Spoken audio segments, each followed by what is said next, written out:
पिया के महलिया रे हे रे बोल ना करे जा हमारा खातिर रोई हो जानी गाँव घर के गलिया रे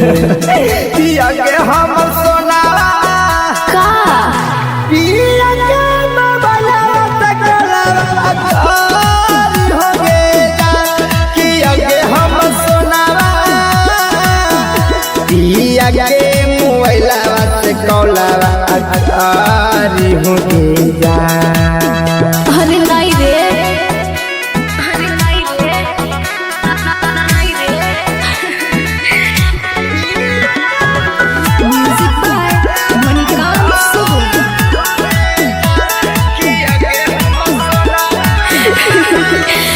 बात नहीं होता रे जानुआ काहे रे? हमारा ससुरारिया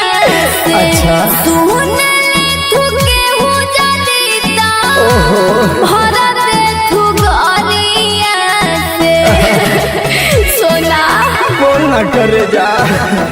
रो बहा को दिलावा हमार ओह कहा कमाना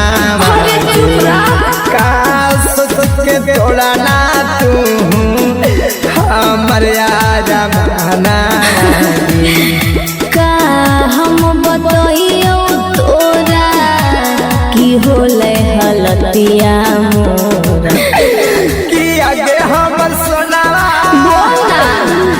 पिया के बाबला तकला अकारी हो अरे नहीं रे कि आगे हमर सोनावा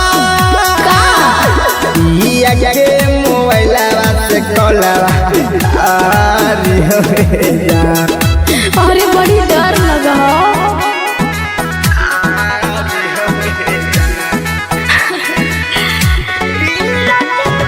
म्यूजिक बाय मणिकांत सुगम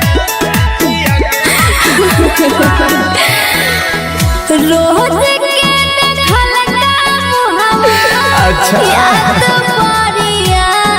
मोरे तोहरा बिना पिया जिया हमारा नहीं भावो रे अरे ये फगुन मन ना लागो